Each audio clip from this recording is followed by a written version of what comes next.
कोई माने कामना नहीं जो संत सेवा से ना कर सके। लेकिन महाराज ये संत सेवा लोग करते कहाँ?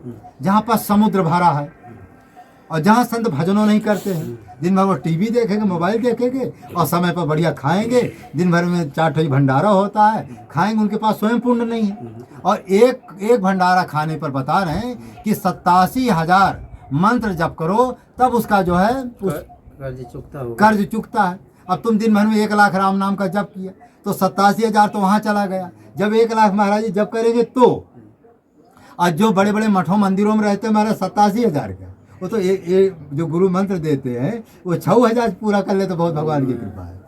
तो अब क्या है कि उनके पास कुछ है ही नहीं है। जब कुछ है ही नहीं तो तुमको क्या देंगे? तो ऐसे जो माने बड़े बड़े मठ मंदिरों में हम उनकी निंदा नहीं कर रहे, कह ये रहे हैं कि आपकी कामना क्यों पूरी नहीं होती। आपकी इसीलिए ना कोई कामना पूरी होती है, ना पितर का उद्धार होता है, ना रोग संकट दूर होते हैं, ना जो ग्रह है शनि देवता है ये भी आपसे क्यों रुष्ट है, इसलिए कि आप अच्छे संत की सेवा नहीं करते। जो जंगलों में, कंदराओं में, गुफाओं में महात्मा पड़े हैं तो उनकी जो आप सेवा करेंगे तब जाके वो पितरों का भी उद्धार होगा और आपका भी जो संकट दूर होंगे और जो ये शनि देवता वो भी शांत रहेंगे क्योंकि उनके पास तपोबल है। अच्छा, ये देखिए हम लोग जो है लगभग 100-150 मीटर ऊपर आ चुके हैं। अब धीमे धीमे ये देखिए चारों तरफ जंगल है। ये गुप्त गोदावरी का दृश्य है नीचे, और उस पार भी देखिए बीहड़ जंगल ही जंगल है, पहाड़ है। और ये सामने जो है गुप्त गोदावरी का क्षेत्र है। और ये इस पहाड़ के ऊपर जो है संत जी निवास करते हैं। अब धीमे धीमे देखिए हम वहीं चल रहे हैं और बहुत भीड़ जगह देख रहे हैं। जगह कितनी विचित्र जगह है, ना कोई सीढ़ी है ना कुछ है, साधारण जगह है। इन्हीं जगहों में जो है संतों के पास जाया जा सकता है। सभी लोग संत लोग ऐसी जगह पर रहते हैं कि जो कि सभी भक्त लोग वहाँ नहीं पहुँच सकते हैं। टेढ़ी मेढ़ी जगह है और बड़ी विचित्र जगह है। तो इस तरह से संत लोग रहते हैं। ये देखिए अब ये रास्ता है, कोई सीढ़ी नहीं है, साधारण कच्ची रास्ता है। इन्हीं रास्तों से होकर के जाया जा सकता है। ये देखिए ये चारों तरफ घोर जंगल ही जंगल है, जंगल के सिवा कहीं कुछ नहीं है। तो ये देखिए चारों तरफ जंगल ही जंगल है। अद्भुत नज़ारा है, अद्भुत दृश्य है। ये देखिए ये इस तरह से संत लोग रहते हैं। इन्हीं कंदराओं में, गुफाओं में जाना पड़ता है। और कहते संत दरस को जाइए तज ममता अभिमान, जो जो पग आगे बढ़े कोटिन यज्ञ समान। कहते एक एक पैर में जो है, एक एक जो है पग में जो है करोड़ों यज्ञ का फल मिलता है। ऐसे संत की महिमा है, क्योंकि संत लोग जानते हैं भगवान माने संत का दर्शन करना माने भगवान का दर्शन के लिए जाना, ऐसा है। भगवान का कहना भी है कि कोई यदि हमारे तरफ जो एक पैर बढ़ाता है तो मैं जो 100 पग या 10 पग जो है उस भक्त की तरफ मैं चलता हूँ। जब सुदामा जी आए थे, जब भगवान सुदामा जी थोड़ा रुष्ट हो गए तो भगवान अपना सिंहासन छोड़ करके उनके पीछे पीछे दौड़ने लगे। अब देखो भगवान और भक्त की यही महानता है कि जितना भक्त जो भगवान को चाहता है और भगवान भी उस भक्त को उतना ही चाहते हैं। इस तरह से जो है तो संत का दर्शन आप लोग घर बैठे करते तो अति उत्तम है, लेकिन यह है कि इन संतों की सेवा का भी बहुत बड़ा महत्व है। जो ऐसे संतों की सेवा करते हैं वो समझो कि यहाँ भी कल्याण का मार्ग है और मरने के बाद भी सद्गति भी होती है। लेकिन अब ऐसे संतों की सेवा बड़ा दुर्लभ है, सब कोई नहीं कर पाता है।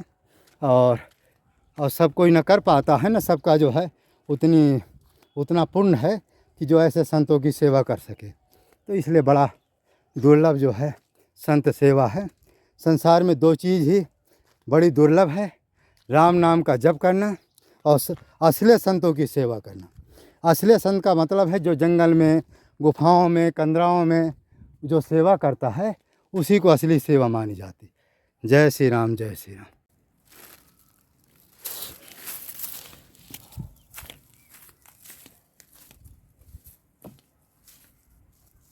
आराम से आइए, थोड़ा रेस्ट लेकर के। हाँ, इस समय जो है जो गुप्त गोदावरी के पास ऊपर संत जी रहते हैं, गुफाओं में रहते, कंदरा में रहते हैं। शेर की गुफा है, उसमें जो है पहले शेर रहता था, लेकिन अब शेर तो देखो समय के अनुसार मर गया, ख़त्म हो गया। या दूसरी जगह चला गया। अब वहाँ एक संत रहते हैं, इसके पहले भी संत रहते थे, लेकिन जो संत थे उनका शरीर छूट गया, उनका भी एक चेला शिष्य रहता है, उन्हीं का आपको दर्शन कराएंगे। तो जो ऐसे संत होते हैं, जो नवधा भक्ति में लिखा ना, प्रथम भगत संतन की सेवा, प्रथम भक्ति संत की सेवा है। लेकिन संत की सेवा लोग अच्छा, किसी का दोष भी नहीं, सभी लोग सरल मार्ग खोजना चाहते हैं कि माने जरा भी कठिन ना हो। जब व्यक्ति सरल मार्ग खोजता है, आदमी सोचता है कि पहाड़ में हम जाकर क्या करेंगे, या महात्मा जी को दे देंगे तब क्या होगा। तो उसमें क्या होता है कि जहाँ शंका होता है वहाँ पुण्य भी नहीं मिलता। आप जो है, और एक चीज़ और है कि अच्छा, विशेषकर भक्त लोग कहाँ जुड़े हैं, जहाँ समुद्र भरा है, जहाँ समुद्र है, बड़े बड़े आश्रम है, मठाधीश है, वहाँ करोड़ों की प्रॉपर्टी है, मनमाना माने दक्षिणा आ रहा है। तुम्हारे 1 लोटा 2 लोटा की पैसे की क्या कीमत है, क्योंकि वहाँ पहले से समुद्र भरा है। जो पैसा आप देंगे उठाकर वो बैंक में जमा कर देते हैं, बैंक में पड़ा है, सड़ रहा है। और जो जंगल के महात्मा हैं, कंदराओं गुफाओं में रहते हैं, उनकी जो सेवा करता है उसको 100 में 100 फल मिलता है। फिर जब उनकी आत्मा खाएगी तो स्वाभाविक छोटी मोटी कामनाएं पूरी हो जाएगी। तो इस तरह से आप लोग ध्यान रखिए, जो जंगल में कंदराओं गुफाओं में है, हमेशा ऐसे संतों की सेवा आप करिए, तो जो लोग परलोक बाल बच्चे सभी ठीक रहेंगे। आज नाना प्रकार के पुण्य क्यों नहीं मिलता, लोग परेशान क्यों हैं, क्योंकि जो आप लोग दान करते वो सही जगह लगता नहीं। अच्छा, दोष किसी का नहीं है। तो जब जितना जिस व्यक्ति के अंदर पाप होता है, उसी तरह के आपके संत मिलेंगे, उसी तरह का आपको आश्रम मिलेगा, उसी तरह के गुरु मिलेंगे, और जैसा गुरु मिलेगा वैसा आपको पुण्य मिलेगा। तो इस तरह से आप लोग जो जंगल के महात्माओं की सेवा करते रहिए। और सेवा से बढ़कर संसार में तीनों लोग कहते हैं, दीन दुखी निबलों बिकलों के सेवक बन संताप हरे। जो दीन दुखी संतों के या दुखियों की जो सेवा करते हैं, परमात्मा कहता मैं उसे अपने उसमें ले लेता हूँ, गोदी में ले लेता हूँ, उसे बैकुंठ धाम। अब चले, आज ज़्यादा नहीं है, बस इतना भी। ये रास्ता बिल्कुल पतली है, यानी बिल्कुल समतल, और हम लोग थोड़ा गलत किए, ये रास्ता से हमको आना चाहिए। ये रास्ता समतल है, लेकिन वो शॉर्टकट रास्ता थी, और हमको भी पता नहीं था कि इतना जो है खड़ी रास्ता है। बस ये देखिए बिल्कुल पतली, और ये रास्ता है असली आने की। तो वो क्या है, चूना वूना पड़ा था ना, तो रास्ता ये भी है, लेकिन ये समतल रास्ता थी। अब कठिन नहीं, आप चले आइए। ये रास्ता बिल्कुल देखिए समतल है ना रास्ता, ये देखिए ये बिल्कुल समतल है। इस तरह से है। अब ये रास्ता बिल्कुल समतल है, लेकिन अभी लगभग 200 फीट जो है, अभी हम लोगों को और चलना पड़ेगा, तभी संत जी का दर्शन हम लोगों को प्राप्त होगा। ये देखिए, अब ये रास्ता है, ये देखिए समतल रास्ता है। इसके बाद ये थोड़ा सा पहाड़ है, पहाड़ के ऊपर जो है अब संत जी का आ गया, ये एक रास्ता है। इस तरह से आप लोग जो है, वेद न जाने जेता सुनाते साबत जाने। अब हम लोग जो है, ये महाराज स्थान का क्या नाम है? नरसिंह गुफा आरी कुटी। अच्छा अच्छा, हाँ लाइए। इसमें महाराज जी गुड़ है 1.5 किलो, और 1.5 किलो शक्कर है, और इसमें किशमिश भी है ठाकुर जी भोग लगाने के लिए। कुछ साबुन है, कुछ जो है दोनों प्रकार की साबुन है, लगाने वाली थोड़ा ज़्यादा है। ये धूप है और अगरबत्ती है, कुछ निर्वा है। महाराज जी कुछ छोटी मोटी बेच है। तो क्योंकि कहीं भी किसी संत के पास जाइए, अब क्या करें, इतनी ऊंचाई पर है, हम लोग ज़्यादा सामान नहीं ला सकते हैं। तो महाराज जी जब सामान आप लाते होंगे, खैर आप तो जवान है अभी, तो आपके हाथ तो आ जाता होगा।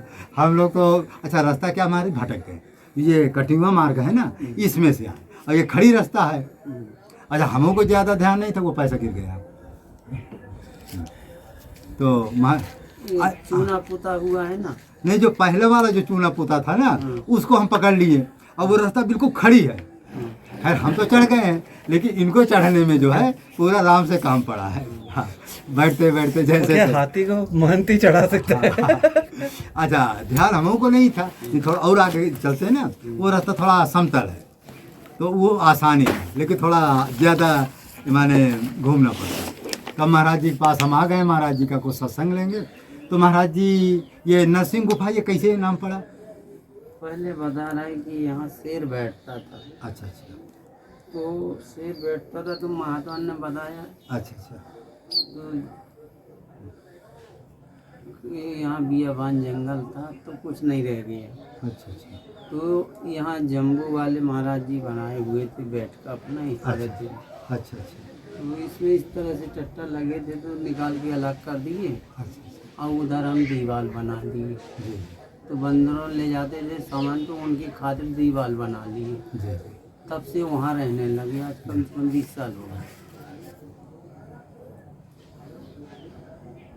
अच्छा 20 साल से हाँ जो आपके गुरुजी थे राम सागर क्या नाम था हाँ वो भी तो यहीं रहे हाँ। उनके बाद आप आए हैं? नहीं, वो उन्हीं के तो शिष्य हैं। हाँ उन्हीं के आपसे और उन्हीं के सामने ही बनाए हैं। अच्छा अच्छा जब वो टाटी घाट छोड़े हैं हम्म। तभी से यहाँ तो इसके पहले भी महाराज यहाँ कोई संत रहते रहे? हाँ हाँ अच्छा अच्छा इसके और पहले भी संत रहते हैं? हाँ, हाँ। अच्छा अच्छा तो ये तो महाराज जी ये क्या यहाँ शेर बाघ नहीं आते हैं? अभी आती। आते हैं। एक दिन हमने सुना कि पानी जहाँ लेने जाते वहाँ पीने भी आते हैं शेर बाघ। तो आपको डर नहीं लगता है? ना। अच्छा मैंने आपको भगवान पर इतना विश्वास है हाँ। कि कोई डर भय नहीं है ना। देखिए यही होता है भगवान क्या है विश्वास के ही सब कुछ। यदि हमको विश्वास है कि हम जो है जंगल में रहेंगे कोई हमारा बाल बांका नहीं करे भगवान तो भगवान रक्षा भी करते हैं। और यदि आपको महाराज जी यदि दोनों तरफ मन है आधा इधर आधा उधर तो व्यक्ति दुविधा में फंसा रहता है। अभी टाटी घाट में महाराज जी ये कोई तांत्रिक आया था तो अब तांत्र करोगे उसकी रक्षा कौन करेगा क्योंकि तुम्हारी भावना ही गंदी है। महाराष्ट्र का आया था वो तंत्र विद्या कर रहा था एक सरप आकर के काट के मर भी गए। तो जो इस तरह के जो संत होते हैं जो यहाँ चित्रकूट में तंत्र मंत्र करते हैं उनके गलत भावना है कि यहाँ तंत्र विद्या सिद्ध करेंगे और जा करके जनता को बेवकूफ़ बनाएंगे। महाराज जी तंत्र का मतलब है यही है। हाँ, तंत्र का ये मतलब है कि इंद्र जाल को कहे नबीरा हाँ। काटे निज कर सकल शरीर। जी उसको सूरवान नहीं कहते हैं जो शरीर को काट करके दिखा दे और फिर जोड़ दे, उसको सूर भी नहीं कहा जाता।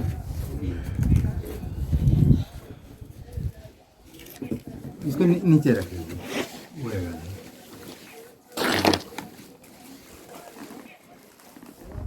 अब अपन लोग तो ऐसे हैं कि थोड़ा देखते हैं आ रहा है।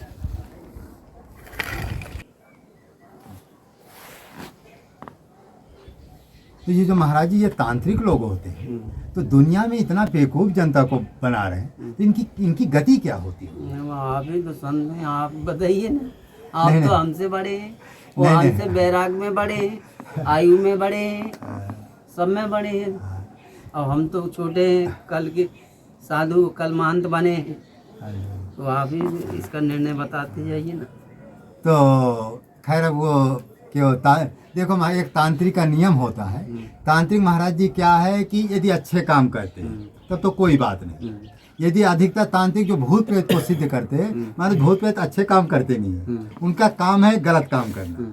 तो जो गलत तांत्रिक होते हैं अब कई ऐसे नाम तो हम नहीं बताएंगे वहाँ पर महाराज जी 10 लाख 20 लाख 5 लाख रुपए लेते हैं और कोई काम नहीं। अच्छा वो भूत प्रेत की वजह से उनका मंत्र पढ़ लेते हैं कि तुम्हारा घर कहाँ है गांव का है तुम्हारे बाप का क्या नाम, इतना तो भूत आकर के उनको बता देता है। वो जो तंत्र वाला जो देवता हो तो बता देता है। इतना बताने पर लोग कहते हैं अरे बहुत बड़ा सिद्ध है। अब जनता वहीं दौड़ती है और दौड़ने के बाद देखो बताना एक तरफ है समाधान करना एक तरफ है। तो जब समाधान ना हो केवल बताने से आप समझ गए कि तुम्हारा भविष्य बता दिया। भविष्य का वो भूत आकर के महाराज जी बता देता है। वो जो प्रेत होता है जो तंत्र वाला होता है चाहे किसी यक्षणी पेछड़ी जो होता है वहीं आकर बता दिया कि वो बता दे तुम्हारे बाप का नाम ये है, बेटा का नाम ये है, तुम्हारा गांव ये है, तुम्हारे गांव में ये ऐसी ऐसी दक्षिण पूर्व वो है दरवाजा है, वो आकर के बता। वही महात्मा आकर के वही तांत्रिक आकर बता देता है। अच्छा हर घर में पितर होते हैं महाराज जी। अब पितरों की मुक्ति इसलिए नहीं होती जो पितर पहले वाले जो मांस में दिला खाए पिए हैं अकाल मृत्यु हो गई तो ऐसे जैसे धुनकारी नहीं था। अब देखो गया लेकिन उद्धार हुआ नहीं हुआ। अंत में गौकांड ने भागवत सुनाने पर उसका उद्धार हुआ। तो जो इस तरह के जो पितर होते हैं वो गया जाने पर भी उनका उद्धार नहीं होता और जब उद्धार होगा नहीं तो घर में महाराज जी वो परेशान करते हैं। वो 400 प्रकार की समस्या पैदा करते हैं और उसकी वजह से किसी की नौकरी नहीं लग रहा, किसी के धंधा नहीं चल रहा है, किसी का बेटा बेटी की शादी नहीं हो रहा है, कुछ जो है नाना प्रकार किसी कैंसर हो गया, किसी टीबी हो गया, किसी को किडनी खराब हो गया, किसी को ऐसा कोई गाड़ी में गया एक्सीडेंट करा दिया, हाथ पैर तोड़ दिया, पति पत्नी का झगड़ा माने लड़ाई विवाद चला, भाई भाई का झगड़ा। ये महाराज जी जो 400 प्रकार के रोग पैदा करते हैं पितर, ये समस्या यहीं से उत्पन्न। अब इसका उपाय क्या है? इसका सबसे सरल उपाय है, कहते संसार में ऐसा कोई पाप नहीं, ऐसा कोई रोग नहीं, ऐसा कोई संकट नहीं, ऐसा कोई माने कामना नहीं जो संत सेवा से न कर सके। लेकिन महाराज ये संत सेवा लोग करते कहाँ? जहाँ पर समुद्र भरा है और जहाँ संत भजनों नहीं करते हैं। दिन भर वो टीवी देखेंगे, मोबाइल देखेंगे और समय पर बढ़िया खाएंगे, दिन भर में 4 ठो भंडारा होता है, खाएंगे, उनके पास स्वयं पुण्य नहीं है। और एक भंडारा खाने पर बता रहे हैं कि 87,000 मंत्र जप करो तब उसका जो है कर्ज चुकता है। अब तुम दिन भर में 1 लाख राम नाम का जप किया तो 87,000 तो वहाँ चला गया। जब 1 लाख महाराज जी जप करेंगे तो आज जो बड़े बड़े मठों मंदिरों में रहते हैं महाराज 87,000 का, वो तो जो गुरु मंत्र देते हैं वो 6,000 पूरा कर ले तो बहुत भगवान की कृपा है। तो अब क्या है कि उनके पास कुछ है ही नहीं है। जब कुछ है ही नहीं तो तुमको क्या देंगे? तो ऐसे जो माने बड़े बड़े मठ मंदिरों में हम उनकी निंदा नहीं कर रहे, कह ये रहे हैं कि आपकी कामना क्यों पूरी नहीं होती। आपकी इसीलिए ना कोई कामना पूरी होती है, ना पितर का उद्धार होता है, ना रोग संकट दूर होते हैं, ना जो ग्रह है शनि देवता है ये भी आपसे क्यों रुष्ट है, इसलिए कि आप अच्छे संत की सेवा नहीं करते। तो जंगलों में, कंदराओं में, गुफाओं में महात्मा पड़े हैं, तो उनकी जो आप सेवा करेंगे तब जाके वो पितरों का भी उद्धार होगा और आपका भी जो संकट दूर होंगे और जो ये शनि देवता वो भी शांत रहेंगे, क्योंकि उनके पास तपोबल है। अच्छा, वो तपोबल के द्वारा करें चाहे ना करें, आधा भजन अपने आप महाराज जी होता है, क्योंकि भगवान की प्रतीक्षा में जंगल में बैठा तो है। हमारे दादा गुरुजी कहते थे, हमारे गुरुदेव जी कहते, जंगल में महात्मा एकांत में बैठा है, भजन करे चाहे ना करे अपने आप 50,000 भजन अपने आप उसका हो रहा है। माने शबरी माता जी कोई वहाँ घोर तपस्या थोड़ा करती थी और ऋषियों के पे, वो भगवान गुरुजी कह गए थे भगवान को आना है तो उन्हीं की प्रतीक्षा में बैठी। अब उन्हीं की तपस्या इतनी बड़ी कि भगवान प्रकट होकर 9दा भक्ति दे दी। तो भगवान की लीला जो है अपरंपार है, इसलिए आप लोग जो हमेशा जो है ऐसे संतों की सेवा करें। महाराज जी कुछ हमारे पास कमेंट आते हैं कि माला से जपें कि बिना माला से जपें, इसकी थोड़ा महिमा बताइए। साधु का माला जपे न कर जपे, जिह्वा जपे न राम, वो साधु का सुमरन हरि करें, साधु पावत विश्राम। जी जी, इसका अर्थ थोड़ा महाराज जी। ऐसा है कि साधु ना तो माला जपता है, माला जपे न कर जपे न हाथ जपता है कि सीताराम सीताराम करे। माला जपे न कर जपे, जिह्वा जपे न राम, जीभ से भी राम नहीं कहता है। और साधु विश्राम करे हरि पावत, साधु सुख पावे हरि पावे विश्राम। तो साधु दिन भर सोता है, रात में खोता है। जब जगत सोता है तो साधु खोता है, उसका ऐसा परिणाम है। उल्टा चलता है साधु, उल्टी गंगा बहाता है। तो अच्छा, जो महाराज जी जो शुरू के साधक हैं उनको तो महाराज जी माला तो जपने पड़ेगा। बिना माला जपे कैसे? ये छोटा तो, बच्चा है, ये तो एक दृष्टांत बता दिया। क्योंकि जो गजा माला नहीं जपते हैं और भजन नहीं करते हैं तो बिना भजन का कल्याण होने वाला नहीं है। वार मथे घृत होते है सिकता ते वर तेल, और बिना हरि भजन न भाव तरे, यह सिद्धांत अपे। मतलब बारू के मथने से, मंथन करने से घी निकल सकता, तेल निकल सकता है। पानी सिकता ते वर तेल, और बिना हरि भजन न भाव तरे। इस संसार में बिना भजन के कोई तारनहार नहीं है। जी, भजन ही तारेगा, भजन ही तारेगा। तो शास्त्र की बात है, ऐसा है। तो देखो भूतन की बात हुई तो भूतन ने तो देखो जैसे तुलसीदास जी को भूत ने ही दर्शन दिए, हनुमान जी को बताया, फिर किसी ने किसी को बताया, किसी ने किसी। अब उसको बताने का नियम तो मिल गया लेकिन पकड़ नहीं पाते थे। तो पकड़ जाए कजा तो एक ही दिन में हो जाए, तो क्या भगवान बंधन में किसी के रह सकते? हाँ, तुम भोग लगाओगे, दर्शन देंगे, तुमको दर्शन करा के फिर चले जाएंगे जी। अब तुम कहो कि हम बांध लें उनको, तो क्या बंधन में कहाँ तक रहेंगे? इतना संसार भक्ति कर रहा है, उनको सबको पास जाना है, देखना है। जो महाराज जो लिखा है कि भक्तों के बस में है राम, ये कसत है। अब ये तो महाराज जी कथा वाचन हरि अनंत हरि कथा अनंता कहें सुनाई बहुविध सब संत। ये तो आप जानते ही हैं कि हरि की कथा अनंत है। संतन की महिमा सुन रघुराई बहुविध वेद पुराण गाई। जी जी हैं संतों की महिमा को तो भगवान क्या वेद और पुराण गाते हैं, जो 18 वेद 6 शास्त्र हैं उनकी महिमा को वो गा रहे हैं। जी मोते सातों मोई मैं जग देखा, मोते संत अधिक कर लेगा। परमात्मा खुद कह गए हैं कि मुझसे बड़े संत हैं, जी जी जी संतों को मानिए, मेरे पैर न पकड़िए। ये संतों के पैर पकड़ लेगा तो संत उद्धार कर देगा जीवन जन्मांतर का। जी ऐसा बताया है संतों के बारे में, इतनी बड़ी महिमा बता गई भगवान। वो तो एक तापस दिए तारी, वो नाम कोट खल कुमत सुधारी। उनने तो एक ही को तारा है, अहल्या को, जी और उनके नामों ने तो करोड़ों को तारा है। जी तो जो ये करोड़ों को तार के गई है, 14 कोस 84 कोस की परिक्रमा लगाते हैं, अपन परिक्रमा करते हैं, पहाड़ों को धन्य कर गए हैं, धन कर गए है ना। सत्यवाद। कि धन्य भूमि बन पंथ पहारा, जहाँ जहाँ नाथ पाँव तुम धारा। जी वो धन्य कर गए हैं। यहाँ की तो रही कि कण कण धन्य है, रज धन्य है जी। कि धूल पड़ जाए हमारे शरीर पर तो धन्य हो जाए। तो महाराज ये गुप्त गोदावरी भगवान ये गुफा कैसे बनी है, ये कैसे इसका ये है? ये प्राचीन काल